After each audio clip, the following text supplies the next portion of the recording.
السلام علیکم. I doctor Muhammad Akram, department of eastern medicine, government college, university Faisal آباد.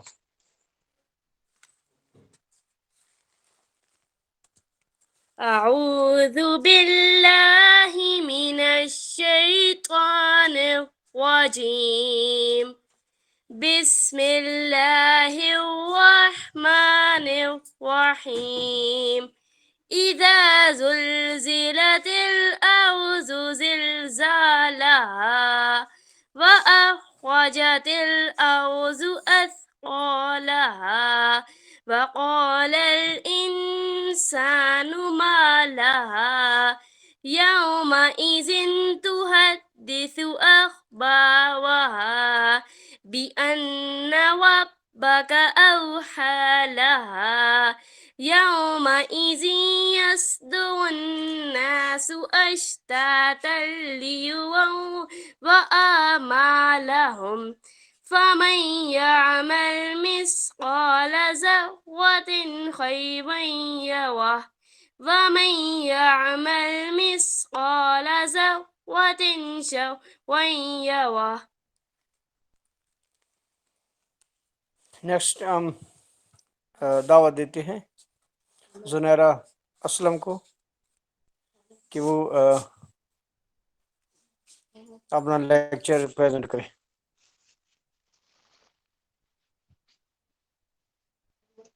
زنیرہ اسلم حمد پڑھیں گی. گدا کو بادشاہ یا بادشاہوں کو گدا کر دے،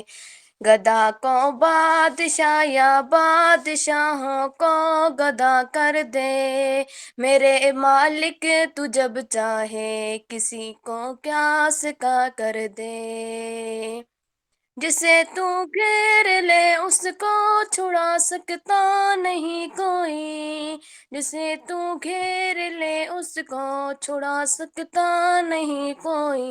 اسے پھر کون پکڑے جس کو مولا تو رہا کر دے،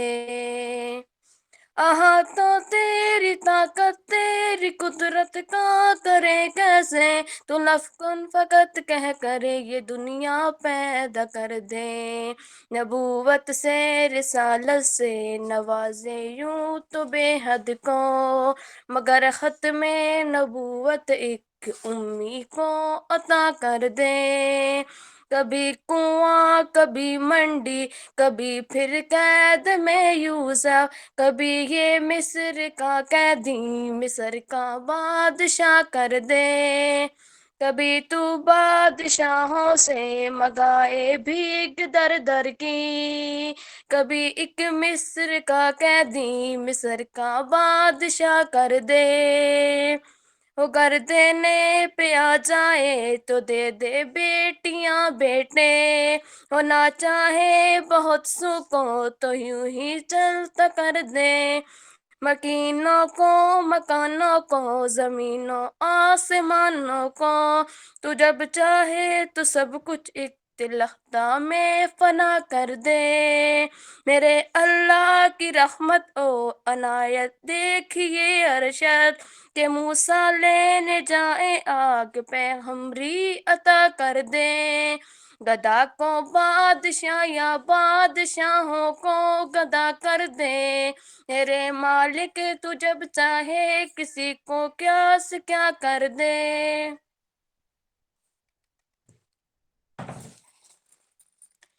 بھونکتا ہے صحابہ کو جو بھی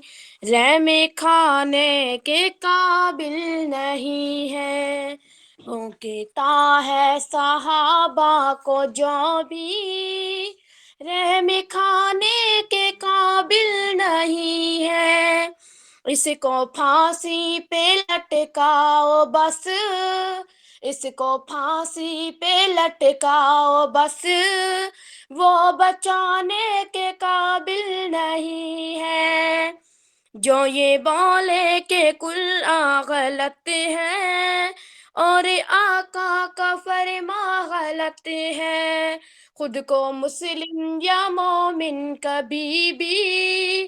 کہلوانے کے قابل نہیں ہے، ابو بکر کی خلافت کا منکر اور علی کی بھی بیعت کا منکر، ایسا بدکار مولا علی کا منہ دکھانے کے قابل نہیں ہے، جو ہے فاروق عثمان کا دشمن اور ہے کاتب قرآن کا دشمن، وہ ہے آل نبی کا بھی دشمن، سچ چھپانے کے قابل نہیں ہے، خالق دو جہاں کے خدا ہے، سب کا روزی رسا ایک خدا ہے، جو شے غیر اللہ کے نام کی ہو وہ تو کھانے کے قابل نہیں ہے، امی عائشہ کو بھونکے جو کالا اس کے منہ پہ ضروری ہے تالا، ایسا بدبخت زندہ کبھی بچ جانے کے قابل نہیں ہے، میری زندگی صحابہ ہے صادق، دل لگی بھی صحابہ ہے صادق، ان کا در چھوڑے کر کوئی بھی، ان کا در چھوڑے کر کوئی بھی خلد پانے کے قابل نہیں ہے، بھونکتا ہے صحابہ کو جو بھی رحم کھانے کے قابل نہیں ہے، اس کو پھانسی پہ لٹکاؤ بس، اس کو پھانسی پہ لٹکاؤ بس، وہ بچانے کے قابل نہیں ہے۔ تارا نام محمد دل کا اجالا، نام محمد آنکھوں کا تارا، نام محمد دل کا اجالا، نام محمد پوچھے گا اللہ لائی ہے کیا کیا، پوچھے گا اللہ لائی ہے کیا کیا، میں یہ کہوں گی نام محمد دل کا اجالا، نام محمد آنکھوں کا تارا، نام محمد دل کا اجالا، نام محمد دولت جو چاہو دونوں جہاں کی، دولت جو چاہو دونوں جہاں کی، کر لو وظیفہ نام محمد دل کا اجالا، نام محمد آنکھوں کا تارا، نام محمد دل کا اجالا، نام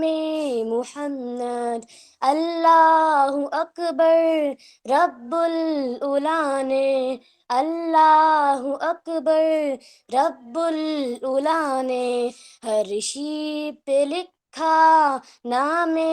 محمد دل کا اجالا، نام محمد آنکھوں کا تارا، نام محمد دل کا اجالا، نام محمد۔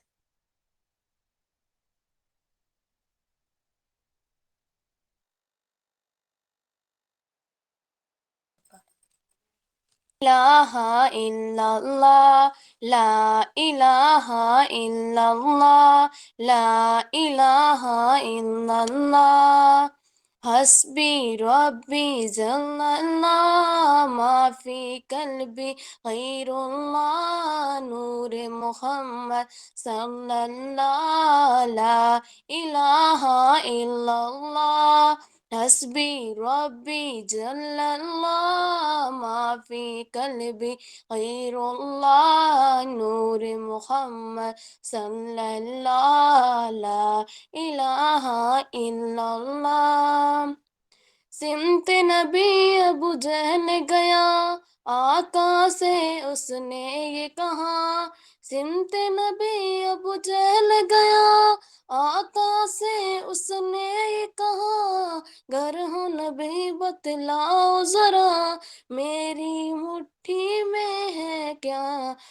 آقا کا فرمان ہوا اور فضل رحمان ہوا، اٹھی سے پتھر بولا لا الہ الا اللہ۔ اپنی بہن سے بولے عمر یہ تو بتا کیا کرتی تھی، میرے آنے سے پہلے کیا چھپ کے پڑھتی تھی۔ اپنی بہن سے بولے عمر یہ تو بتا کیا کرتی تھی، میرے آنے سے پہلے کیا چھپ کے پڑھتی تھی۔ بہن نے جب قرآن پڑھا سن کے کلام پاک خدا، دل یہ عمر کا بول اٹھا لا الہ الا اللہ۔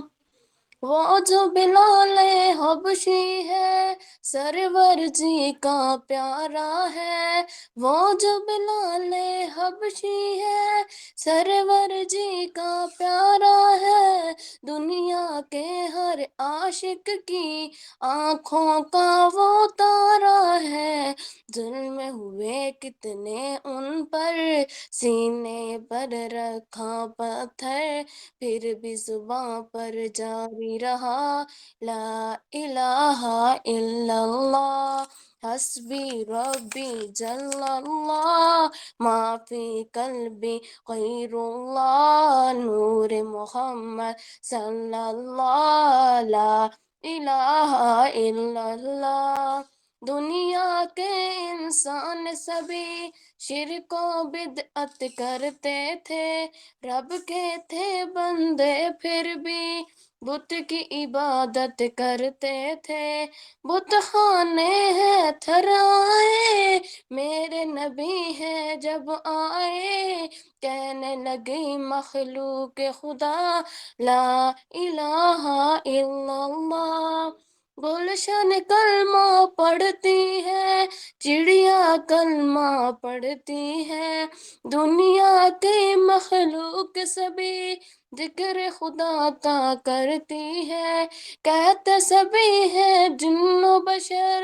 کہتا شجر ہے کہتا حجر، کہتا ہے پتا پتا لا الہ الا اللہ۔ حسبی ربی جل اللہ ما فی قلبی غیر اللہ، نور محمد صلی اللہ لا الہ الا اللہ۔ صلی اللہ علیہ یا رسول اللہ، وسلم علیک یا حبیب اللہ۔ نعت سرکار کی پڑھتی ہوں میں، نعت سرکار کی پڑھتی ہوں میں، بس اسی بات سے گھر میں میرے رحمت ہوگی، ایک تیرا نام وسیلہ ہے میرا، ایک تیرا نام وسیلہ ہے میرا، رنج و غم میں بھی اسی نام سے راحت ہوگی۔ یہ سنا ہے کہ بہت غور اندھیری ہوگی، یہ سنا ہے کہ بہت غور اندھیری ہوگی، قبر کا خوف نہ رکھنا اے دل، قبر کا خوف نہ رکھنا اے دل، اے دل اے دل اے دل وہاں سرکار دو عالم کی زیارت ہوگی، حشر کا دن بھی عجب دیکھنے والا ہوگا، حشر کا دن بھی عجب دیکھنے والا ہوگا، نعت سرکار کی پڑھتی ہوں میں، نعت سرکار کی پڑھتی ہوں میں، بس اسی بات سے گھر میں میرے رحمت ہوگی۔ بے زبانوں کو جب وہ زبان دیتا ہے، بے زبانوں کو جب وہ زبان دیتا ہے، پڑھنے کو پھر وہ قرآن دیتا ہے، بخشنے پہ آئے جب امت کے گناہوں کو، تحفے میں گناہ گاروں کو رمضان دیتا ہے۔ آج مجھے جس موضوع پر لب کشائی کا موقع ملا ہے وہ موضوع ہے رمضان المبارک۔ جیسا کہ آپ سب جانتے ہیں کہ رمضان مبارک قمری مہینوں میں سے 9واں مہینہ ہے۔ اللہ تعالیٰ نے اس ماہ مبارک کو اپنی طرف سے خاص نسبت فرمائی ہے۔ حدیث مبارک میں آتا ہے کہ رمضان شہر اللہ ہے، یعنی رمضان اللہ کا مہینہ ہے، جس سے پتہ چلتا ہے کہ اس مبارک مہینے سے رب ذوالجلال کا خصوصی تعلق ہے، جس کی وجہ سے یہ مہینہ دوسرے مہینوں اور جدا ہے۔ یہ صاحب منزلت اس ماہ سے خصوصی تعلق سے مراد یہ ہے کہ اللہ تعالیٰ کی تجلیات خاصہ اس مبارک ماہ میں اس درجہ نازل ہوتی ہیں کہ گویا موسیٰ دہار بارش کی طرح برستی رہتی ہیں۔ حدیث مبارکہ میں ہے کہ رمضان ایسا مہینہ ہے کہ اس کے اول حصے میں حق تعالیٰ کی رحمت برستی ہے، جس کی وجہ سے انوار و اسرار کے ظاہر ہونے کی قابلیت اسباب پیدا ہو کر گناہوں کی ظلمات اور مصیبت کی کثافتوں سے نکلنا میسر ہے، اور اس مبارک کا وہ درمیانی حصہ گناہوں کی مغفرت کا سبب ہے، اور اس ماہ کے آخری حصے میں دوزخ کی آگ سے آزادی حاصل ہوتی ہے۔ دل میں پھر سے خوشیوں کا پیغام آیا ہے، دل میں پھر سے خوشیوں کا پیغام آیا ہے، مبارک ہو مومنو پھر سے رمضان آیا ہے۔ ماہ رمضان وہ ہے جس میں قرآن اترا ہدایت کا ذریعہ ہے، جس میں ہدایت کی کھلی نشانیاں ہیں اور جو حق و باطل کے درمیان فرق کر دیتی ہے۔ حضرت ابو ہریرہ رضی اللہ تعالی عنہ سے مروی ہے اور حضرت صلی اللہ علیہ وآلہ وسلم نے ارشاد فرمایا، جب رمضان کا مہینہ داخل ہوتا ہے تو آسمان کے دروازے، اور ایک روایت میں ہے جنت کے دروازے، اور ایک روایت میں ہے رحمت کے دروازے کھول دیے جاتے ہیں، اور جہنم کے دروازے بند کر دیے جاتے ہیں، اور شیطانوں کو زنجیریں پہنا دی جاتی ہیں۔ حضرت سہیل بن سعد حضور صلی اللہ علیہ وآلہ وسلم کا ارشاد نقل فرماتے ہیں کہ جنت کے 8 دروازے ہیں، ان میں ایک دروازے کا نام ریان ہے، جس میں صرف روزہ دار داخل ہوں گے۔ دنیا جس بھوک پیاس سے ڈرتی ہے، دنیا جس بھوک پیاس سے ڈرتی ہے، میرے رب نے اس کو عبادت بنایا ہے۔ ہمیں چاہیے کہ جب اللہ تعالی ہمیں سعادت عطا فرمائے کہ ہم صحت کی حالت میں رمضان مبارک کو پائیں اور کوئی ہم افر بھی درپیش نہ ہو تو پورے احترام کے ساتھ روزے رکھیں اور اس کی برکات حاصل کرنے کے لیے دن بھر ایسا طرز عمل اختیار کریں جو تقوی کا تقاضا ہے اور پورا کریں۔ وآخر الدعوانا ان الحمد للہ رب العالمین۔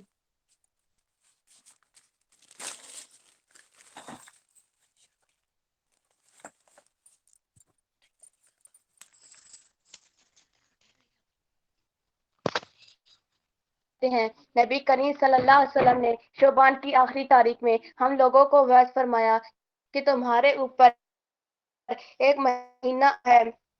جو بہت بڑا مہینہ ہے، بہت مبارک مہینہ ہے، ایک رات ہے شب قدر جو 1000 مہینوں سے بڑھ کر ہے۔ اللہ تعالیٰ نے اس کے روزے کو فرض فرمایا، اس کے رات کے قیام یعنی تراویح کو ثواب کی چیز بنایا ہے۔ جو شخص اس مہینہ میں کسی نیکی کے ساتھ اللہ کا قرب حاصل کرے ایسا ہے جیسے کہ ہر رمضان میں فرض کو ادا کیا، اور جو شخص اس مہینہ میں کسی فرض کو ادا کرے وہ ایسا ہے جیسا کہ ہر رمضان میں 70 فرض ادا کیے۔ یہ مہینہ صبر کا ہے اور صبر کا بدلہ جنت ہے، اور یہ مہینہ لوگوں کے ساتھ ہم خاری کرنے کا ہے۔ اس مہینہ میں مومن کا رزق بڑھا دیا جاتا ہے۔ جو شخص کسی روزے دار کا روزہ افطار کرائے اس کے لیے گناہوں کے معاف ہونے اور آگ سے خلاصی کا ثواب ہوگا، اور روزہ دار ثواب ہوگا۔ اس روزہ دار کے ثواب سے کچھ کام نہیں کیا جائے گا۔ صحابہ نے عرض کیا یا رسول اللہ ہم میں سے ہر شخص تو اتنی وسعت نہیں رکھتا کہ روزہ دار کو افطار کرائے، تو آپ نے فرمایا کہ پیٹ بھر کھلانے پر موقوف نہیں، یہ ثواب تو اللہ جل شانہ ایک کھجور کوئی افطار کرا دے یا ایک گھونٹ پانی پلا دے یا ایک گھونٹ لسی پلا دے، اس پر بھی مرمت فرما دیتے ہیں۔ یہ ایسا مہینہ ہے کہ اس کا اول حصہ اللہ کی رحمت ہے، درمیانی حصہ مغفرت ہے، آخری حصہ آگ سے آزادی ہے۔ جو شخص اس مہینہ میں ہلکا کر دینے والے اپنے غلام کے بوجھ کو جل شانہ اس کی مغفرت فرما دیتے ہیں اور آگ سے آزادی فرما دیتے ہیں، اور چار چیزیں کی اس میں کثرت فرما دیتے ہیں، جس میں سے دو چیزیں اللہ کی رضا کے واسطے، دو چیزیں ایسی ہے کہ جن سے تمہیں چارہ کار نہیں۔ پہلی دو چیزیں جن سے تم اپنے رب کو راضی کرو وہ کلمہ طیبہ اور استغفار کی کثرت ہے، اور دوسری دو چیزیں یہ ہے کہ جنت کی طلب کرو اور آگ سے پناہ مانگو۔ جو شخص کسی روزے دار کو پانی پلائے، اللہ تعالیٰ قیامت کے دن میرے حوض سے اس کو ایسا پانی پلائیں گے جس کے بعد جنت میں داخل ہونے تک پیاس نہیں لگے گی۔ ایک بار موسیٰ علیہ السلام نے اللہ تعالیٰ سے پوچھا کہ یا اللہ، جتنا میں آپ کے قریب ہوں، آپ سے بات کر سکتا ہوں، اتنا کوئی اور قریب ہے؟ اللہ تعالیٰ نے فرمایا اے موسیٰ، آخری وقت میں ایک امت محمد کی ہوگی، اور اس امت کو ایک مہینہ ایسا ملے گا جس میں وہ خوش ہونٹوں، پیاسی زبان، سوکھی ہوئی آنکھیں، بھوکے پیٹ جب افطار کرنے بیٹھے گی تب میں ان کے بہت قریب ہوں گا۔ موسیٰ، تمہارے اور میرے درمیان 70 پردوں کا فاصلہ ہے، لیکن افطار کے بعد اس امت اور میرے درمیان ایک پردے کا بھی فاصلہ نہیں ہوگا، اور جو دعا وہ مانگے گے اسے قبول کرنا میری ذمہ داری ہوگی۔ اگر میرے بندوں کو معلوم ہوتا کہ رمضان کیا ہے تو سب تمنا کرتے کہ کاش پورا سال رمضان ہی ہوتا۔ ابو ہریرہ نے رسول اکرم صلی اللہ علیہ وسلم سے نقل کیا، میری امت کو رمضان شریف کے بارے میں 5 چیزیں مخصوص طور پر دی گئی ہیں جو پہلی امتوں کو نہیں ملی ہیں۔ یہ کہ ان کے منہ کی بو اللہ کے نزدیک مجھ کے زیادہ پسندیدہ ہے، یہ کہ ان کے لیے دریا کی مچھلیاں تک دعا کرتی ہیں اور افطار کے وقت تک کرتی رہتی ہیں، جنت ہر روز ان کے لیے آراستہ کی جاتی ہے۔ پھر حق تعالیٰ شانہ فرماتے ہیں کہ قریب ہے میرے نیک بندے دنیا کی مشقتیں اپنے اوپر سے پھینک کر تیری طرف آویں۔ اس میں سرکہ شیطین قید کر دی جاتے ہیں کہ رمضان میں ان برائیوں کی طرف نہیں پہنچ سکتے جو جن کی طرف غیر رمضان میں پہنچ سکتے ہیں۔ رمضان کی آخری رات میں روزہ دار کے لیے مغفرت کی جاتی ہے۔ صحابہ نے عرض کیا کہ یہ شب مغفرت شب قدر ہے، فرمایا نہیں بلکہ دستور یہ ہے کہ مزدور کو کام ختم ہونے کے بعد مزدوری دے دی جاتی ہے۔ کعب بن عجرہ کہتے ہیں ایک مرتبہ نبی کریم صلی اللہ علیہ وسلم نے ارشاد فرمایا کہ ممبر کے قریب ہو جاؤ۔ ہم لوگ حاضر ہو گئے۔ جب رسول اللہ صلی اللہ علیہ وسلم نے ممبر کے پہلے درجے پر قدم مبارک رکھا تو فرمایا آمین، جب دوسرے پر قدم رکھا تو پھر فرمایا آمین، جب تیسرے پر قدم رکھا تو پھر فرمایا آمین۔ جب آپ خطبہ سے فارغ ہو کر نیچے اترے تو ہم نے عرض کیا ہم نے آج آپ سے ممبر پر چڑھتے ہوئے ایسی بات سنی جو پہلے کبھی نہیں سنی تھی۔ آپ نے ارشاد فرمایا کہ اس وقت جبرائیل علیہ السلام میرے سامنے آئے تھے، جب پہلے درجے پر میں نے قدم رکھا تو انہوں نے کہا ہلاک ہو وہ شخص جس نے رمضان المبارک کا مہینہ پایا پھر بھی اس کی مغفرت نہ ہوئی۔ میں نے کہا آمین۔ پھر جب میں دوسرے درجے پر چڑھا تو انہوں نے کہا ہلاک ہو وہ شخص جس کے سامنے آپ کا ذکر مبارک ہوا اور وہ درود نہ بھیجے۔ میں نے کہا آمین۔ جب تیسرے درجے پر چڑھا تو انہوں نے کہا ہلاک ہو وہ شخص جس کے سامنے اس کے والدین یا اس میں سے کوئی ایک بڑھاپے کو پہنچ جائے اور وہ جنت حاصل نہ کر سکے۔ میں نے کہا آمین۔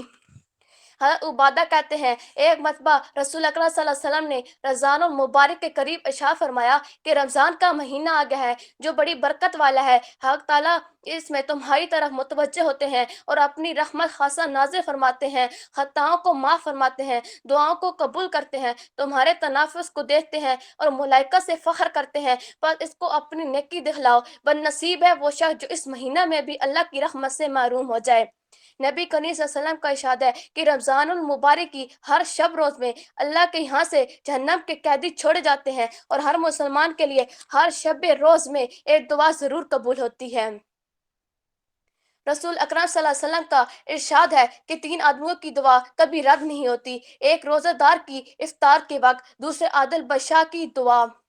تیسرے مظلوم کی جس کو حق تعالیٰ شانہ بادلوں سے اوپر اٹھا لیتے ہیں اور آسمان کے دروازے اس کے لیے کھول دیے جاتے ہیں، اور ارشاد ہوتا ہے کہ میں تیری دعا ضرور قبول کروں گا، تیری مدد کروں گا، کسی مسلح سے کچھ دیر ہو جائے۔ رسول اکرم صلی اللہ علیہ وسلم کا ارشاد ہے کہ خود حق تعالیٰ اور اس کے فرشتے سحری کھانے والوں پر رحمت نازل فرماتے ہیں۔ رسول اکرم صلی اللہ علیہ وسلم کا ارشاد ہے کہ بہت سے روزہ رکھنے والے ایسے ہیں کہ ان کے روزوں کے ثمرات میں بغیر بھوکا رہنے کے کچھ بھی حاصل نہیں، اور بہت سے شب بیدار ایسے ہیں کہ ان کو رات کے جاگنے کی مشقت کے سوا کچھ بھی نہیں ملتا۔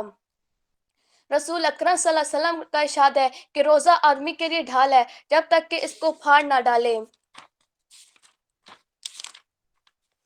نبی کریم صلی اللہ علیہ وسلم نے ارشاد فرمایا، جو شخص قصداً بلا کسی شرعی عذر کے ایک دن بھی رمضان کے روزے کو افطار کر دے، غیر رمضان کا روزہ چاہے تمام عمر کے روزے رکھے، اس کا بدل نہیں ہو سکتا۔ وآخر دعوانا الحمدللہ رب العالمین۔ ارکان اسلام میں روزے کو بنیادی اہمیت حاصل ہے۔ روزے کے لیے قرآن و حدیث میں لفظ صوم یا صیام استعمال ہوا ہے، جس کے لفظی معنی رک جانے یا بچ جانے کے ہیں۔ شرعی اصطلاح میں وہ عبادت جس میں ایک مسلمان طلوع فجر سے غروب آفتاب تک کھانے پینے اور اپنی جائز نفسانی خواہشات سے رک جاتا ہے، اسے صوم یعنی روزہ کہا جاتا ہے۔ روزہ 2 ہجری میں فرض ہوا ہے۔ ارشاد باری تعالیٰ ہے، یا ایھا الذین آمنوا کتب علیکم الصیام کما کتب علی الذین من قبلکم لعلکم تتقون۔ اے ایمان والوں، تم پر روزہ رکھنا فرض کیا گیا ہے جس طرح تم سے پہلے لوگوں پر فرض کیا گیا تھا تاکہ تم نافرمانی سے بچ سکو۔ نبی کریم صلی اللہ علیہ وآلہ وسلم کا فرمان ہے، جو شخص جھوٹ اور بیہودہ بولنا اور جھوٹ پر عمل کرنا نہ چھوڑے تو اللہ کو اس کے کھانے پینے کو چھوڑ دینے کی ضرورت نہیں ہے۔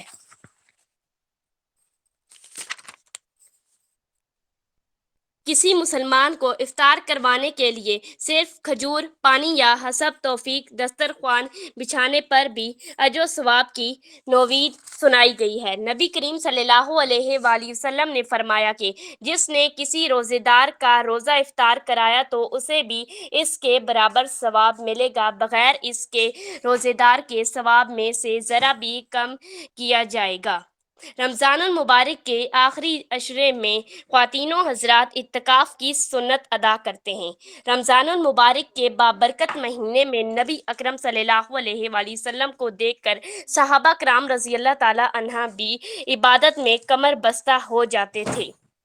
ازواج محترات نبی کریم صلی اللہ علیہ وسلم کے ساتھ روزے رکھتے اور اعتکاف بھی کیا کرتے تھے۔ حضرت ابو ہریرہ روایت کرتے ہیں کہ نبی اکرم صلی اللہ علیہ وسلم ہر سال رمضان المبارک میں 10 دنوں کا اعتکاف فرماتے تھے۔ اعوذ باللہ من الشیطان الرجیم، بسم اللہ